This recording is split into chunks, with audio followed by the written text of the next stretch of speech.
साथियों नमस्कार, मैं रतनपाल भारती और आप देख रहे हैं नेशनल न्यूज। साथियों, वाम से जो सामाजिक संगठन है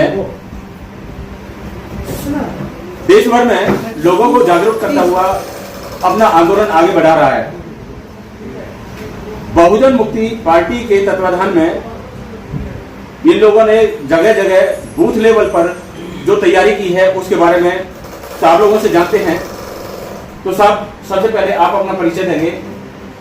साथियों, सर्वप्रथम तो मैं नेशनल न्यूज लाइन का आभार व्यक्त करता हूं, धन्यवाद करना चाहता हूं कि उन्होंने यहाँ आकर हमारे से जनता की समस्याओं और किस प्रकार से इस देश के अंदर जो लोकतंत्र की हत्या हो रही है उसको बचाने के लिए जो हम काम कर रहे हैं उनको डिबेट के लिए हमें बुलाया।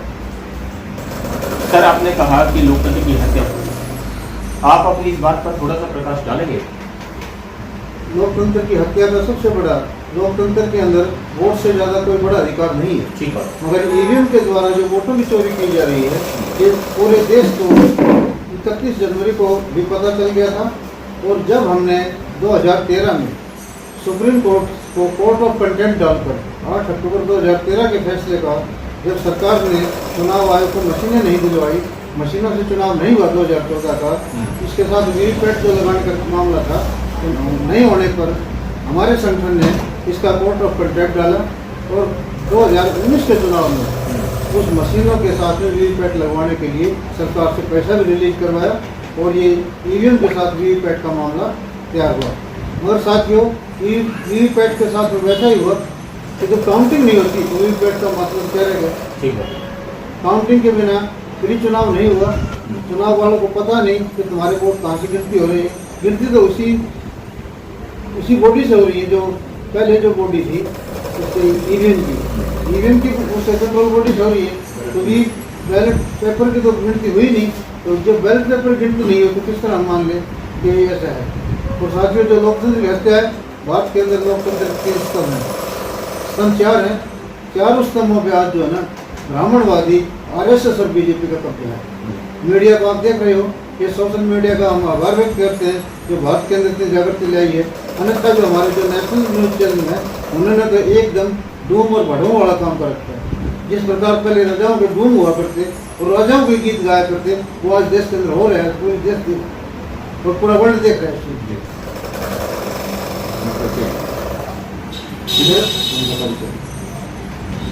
सर, एक बात बड़ी सी और मैं जगदीश प्रधान महेंद्रगढ़ से बिलोंग करता हूँ और जो राष्ट्रीय परिवर्तन मोर्चा जो हमारा बनाया है मोहम्मद इस्लाम जी की अध्यक्षता में, उसका मैं महेंद्रपुर के हरियाणा प्रदेश प्रभारी।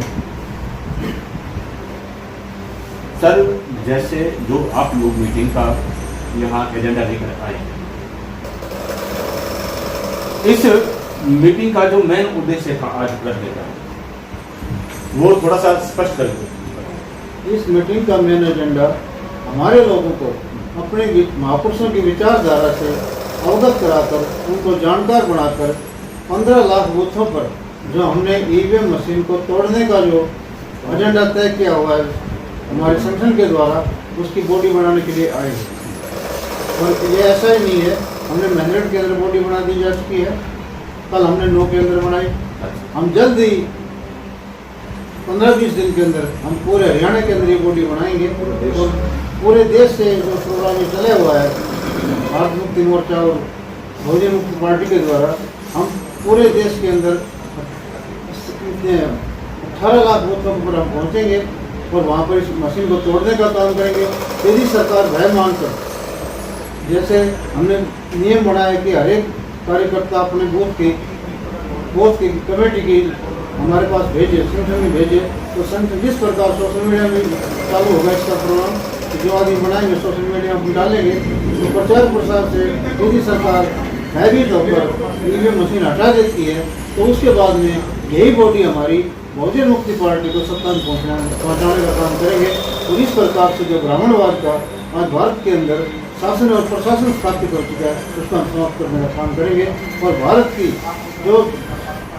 भारत की सदियों पुरानी जो परंपरा है, समानता, स्वतंत्रता, द्वंद्वता के न्याय पर आधारित जो हमारे महापुरुषों की विचारधारा है, उसको हम भारत में स्थापित करने का काम करेंगे ताकि भारत के रहने वाला प्रत्येक नागरिक खुशी रहे, खुशहाल रहे और तंदुरुस्त रहे। सर, क्या आपको लगता है कि ईवीएम को चुनाव आयोग यूज नहीं करेगा? क्योंकि वो जब चुनाव आयुक्तों को बदल सकते हैं अपनी मनमानी से, एक जो उसके चुनाव प्रक्रिया को अपने मनमाने तरीके से ढाल सकती है सरकार में बैठे हुए, तो ऐसा तो नहीं लगता कि ये उस बात से? ये मैंने पहले ही शब्द में कहा कि लोकतंत्र की हत्या होगी, क्योंकि जो मोदी सरकार ने कानून लाई आयुक्तों को चुनने का, वो सरासर उसके अंदर 2 आदमी सरकार की तरफ से और 1 आदमी विपक्ष की तरफ से, तो 2 आदमी में चलेगी। ये तो विपक्ष को न शामिल करने का एजेंडा था कि सरकार अपने पक्ष के अंदर चुनाव आयुक्तों की नियुक्ति करे और चुनाव अपने फेवर में करवाए। तो हमारे साथ बहुजन मुक्ति पार्टी के प्रदेश सचिव सर, प्रदेश संयोजक RPM राष्ट्रीय परिवर्तन मोर्चा, हमने अपने साथ की पार्टियों का गठन किया। कितनी पार्टियां आपके साथ हैं? पूरे देश में हमारे पास में 80-82 पार्टियों का गठबंधन हो चुका है और हरियाणा से भी हम 7-8 पार्टियां जो कहीं अपनी विधानसभा तक स्टैंड करती हैं, 1-2 पार्टी हमारी लोकसभा का भी चुनाव लड़ेंगे और बाकी जो जगह बची, बाकी जो हम पूरे हरियाणा के अंदर 10 के 10 विधानसभा को चुनाव उतारने का काम करेंगे। सर, आप कह रहे हैं कि 80-82 पार्टियां या संगठन की बात कर रहे हैं? पार्टियां हैं जो छोटे लेवल की पार्टियां हैं। सब लोग तो आप लोग कांग्रेस से और इसे एनडीए से ज्यादा बड़ा गठबंधन लेके बैठे। मैं आपको बताना चाहूंगा कि कांग्रेस और एनडीए का जो गठबंधन है, ये स्वार्थ के लोगों का झुंड है, तो गठबंधन नहीं है। गठबंधन उनका होता है जो अपने विचारधारा के लोगों को साथ लेकर चले। हमारी बहुजन मुक्ति पार्टी और संगठन पूरे देशव्यापी होने पर भी हम अपने जो समाज के द्वारा बनाए गए छोटे दल हैं, उनको हम उठाने का काम कर रहे हैं।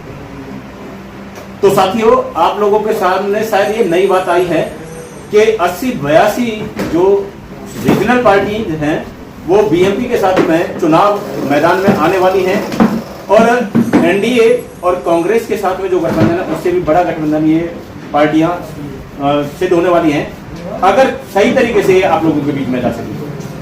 आगे हमारे साथी और एक और श्रीमान बैठे हैं, उनसे बात करते हैं।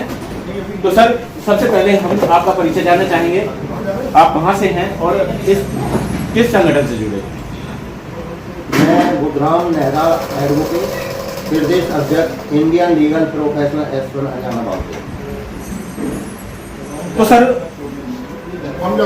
ये जो आज आप लोगों की मीटिंग रही है, आपके हिसाब से ये सफल रही है या असफल रही है? जो मीटिंग रही है जी इसको सफल ही कहेंगे, क्योंकि जो साथी हमारे बाहर से आए उन्होंने भी ये रियलाइज किया है कि आज हम पलवल में आना हमारा बहुत बड़े लेवल पर सफल हुआ और उनकी जो सफलता है उन्होंने ऐसा एनालिसिस किया है, ऐसा महसूस किया है और इसीलिए उन्होंने यहाँ पर हर तरीके से जो इलेक्शन कमीशन पर दबाव बनाने के लिए या जो ईवीएम के माध्यम से जो वोट चोरी होती है, क्योंकि ये लोकतंत्र का हत्यारा है।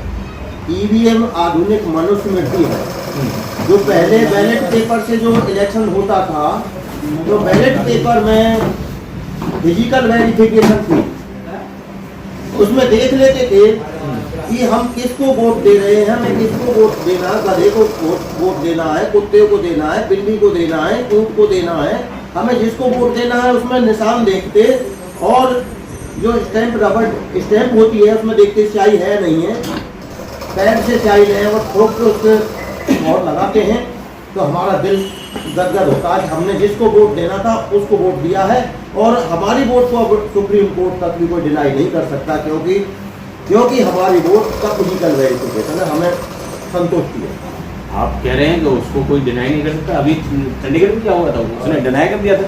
हाँ, वो जो चंडीगढ़ में किया था, तो उसने जो प्रिजाइडिंग ऑफिसर था इलेक्शन कमीशन जो वहाँ पर नियुक्त किया गया था, उसने तो खुद खारिज किए थे वो उसका जब वहाँ पर देख कर उसमें देखता था और इधर सीसीटीवी कैमरे की तरफ नजर करता था, तो उससे क्लैरिफाई हो रहा था कि ये गड़बड़ का था। उसने 8 वोट खारिज किए। यदि ये ईवीएम से होता तो ईवीएम से वो भी चोरी नहीं पकड़ी जाती। इसीलिए जो बैलेट पेपर से इलेक्शन होता है तो इनकी ये इसलिए डरे हुए हैं इलेक्शन कमीशन और मौजूदा सरकार। ये ब्राह्मणवादी जो सरकार यहाँ पर बैठी है, जो विदेशी मूल की सरकार है, इनका डीएनए भी यहाँ का नहीं, क्योंकि डीएनए रिपोर्ट जो 21 मई 2001 को डीएनए रिपोर्ट आई और डीएनए ने प्रूव कर दिया कि यहाँ पर जो विदेशी मूल के लोग हैं वो शासन सत्ता पर काबिज है। तो इसीलिए जो हम उसी लोकतंत्र को बचाने के लिए अभी हमारे साथ ही जगदीश प्रधान जी ने बताया कि हमारे साथ 80-82 जो क्षेत्रीय पार्टियां हैं वो हमारे साथ हैं, हमारे गठबंधन में। तो ये बहुत बड़े लेवल पर एक बहुत बड़ी अचीवमेंट प्राप्त होने जा रही है, जो यहाँ के क्योंकि विचारों के रिश्ते कहते हैं, विचारों के रिश्ते खूनी रिश्ते से भी बड़े हैं। इसलिए जो विचारधारा है हमारी, ये हमारी अपनी विचारधारा नहीं है, हमारे महापुरुषों की विचारधारा है। जिन महापुरुषों ने असमता को मिटाने के लिए अपनी कुर्बानियां दी और अपनी जान की बाजी लगाते हुए इस देश में यहाँ के मूल निवासी समाज को स्वतंत्र ब्राह्मणवादी यानी ब्राह्मणवादी व्यवस्था से यानी मूल निवासी व्यवस्था को विदेशी व्यवस्था से उसके चंगुल से बाहर निकालने की उन्होंने समय समय पर अपनी कुर्बानियां दी। सर अभी जैसे बात आई थी, सर ने कहा था कि बहुत सारी पार्टीज का आपके साथ ही सदस्य, हरियाणा लेवल पर कौन कौन सी रीजनल पार्टीज ऐसी हैं जैसे लोक जनशक्ति पार्टी हो गई, जिसके राजकुमार सैनी जी हैं अध्यक्ष हैं, और इसी तरीके की हरियाणा की काफ़ी छोटी छोटी और भी पार्टियां हैं। बहुत सारी पार्टियां हैं, जैसे उन्होंने बताया 7-8 पार्टी तो हरियाणा में टच में है। तो जो हरियाणा लेवल की जो पार्टियां जो टच में हैं और इवन देन वो समय अब दूर नहीं है, अब तो ये छोटी पार्टियां हैं, बड़ी पार्टियां भी आप खुद कहेंगी कि हमें भी अपने संगठन के साथ शामिल कीजिए, ऐसा कोई वो दिन दूर नहीं है। हमारे दर्शकों को आपका क्या संदेश मिलना चाहिए, आप क्या संदेश देना चाहेंगे? मैं दर्शकों से यही अपील करता हूं कि अपने हक और अधिकारों को बचाने के लिए, अपने आने वाली पीढ़ियों को सुरक्षित करने के लिए, अपने बच्चों को के हक और अधिकारों के लिए, लोकतंत्र को बचाने के लिए दर्शक जो भी आज देख रहे हैं, आज सभी के सब इस संगठन में जो भारत मुक्ति मोर्चा है, वामसेक के अधीन जो काम है, वामसेक के 80-90 संगठन लगभग वामसेक के हैं, उनका साथ देना चाहिए और उनका साथ देते हुए जो लोकतंत्र की हत्या हो रही है, इस लोकतंत्र की हत्या से निजात पाने के लिए उनके पास और कोई रास्ता भी नहीं है। तो साथियों, बहुजन मुक्ति पार्टी के तमाम कार्यकर्ताओं से हमारी बात हुई, उन्होंने जो मीटिंग रखी उसके बारे में बात हुई, आपने सभी पूरी बातचीत हमारी सुनी।